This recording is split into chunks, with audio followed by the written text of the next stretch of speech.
বাংলার বাড়ির টাকা পেতে হলে টাকা দিতে হবে পঞ্চায়েতকে। 1000 টাকা যদি না দেওয়া হয় তাহলে মিলবে না দ্বিতীয় কিস্তির টাকা। চাঞ্চল্যকর অভিযোগ পূর্ব বর্ধমানের তৃণমূল পরিচালিত গ্রাম পঞ্চায়েতের বিরুদ্ধে। পঞ্চায়েত উপপ্রধানের দাবি ডেভেলপমেন্ট ফি হিসেবে 1000 টাকা নেওয়া হয়েছে, কিন্তু এভাবে কি কোনো প্রকল্পের টাকা থেকে ডেভেলপমেন্ট ফি নেওয়া যায়? এ নিয়ে হাওয়া গরম।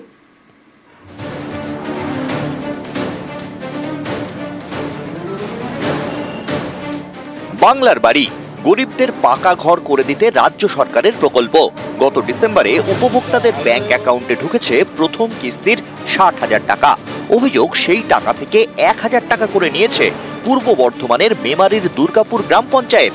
রসিদে লেখা হয়েছে ডেভেলপমেন্টের জন্য ডোনেশন নেওয়া হয়েছে। উপভোক্তাদের অভিযোগ, পঞ্চায়েত থেকে বলা হয়েছে 1000 টাকা না দিলে দ্বিতীয় কিস্তির 60,000 টাকা আর মিলবে না।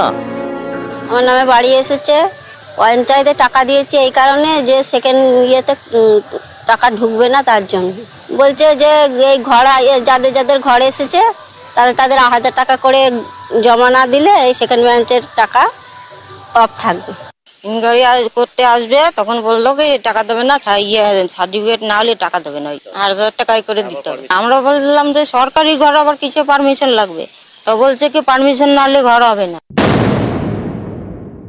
আমরা কোনো বাংলা বাড়ি প্রকল্পে যারা ঘর পেয়েছেন তাদের কাছ থেকে কোনো টাকা পয়সা নিইনি। ডোনেশনটা অন্য কোনো ব্যাপারে নিয়ে যাবো, ঘরের ব্যাপারে নয় কিছু। না না, পুরোপুরি মিথ্যা অভিযোগ। তো বললাম কনভার্সনের জন্য নিতে পারে।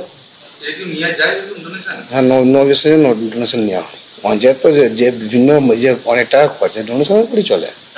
বাড়ি তৈরির জন্য নিইনি পয়সা, পঞ্চায়েত বলেছে। পুরোপুরি মিথ্যা কথা বলছে। একজনকে নিয়ে আসুন আমার সামনে এসে বলুন।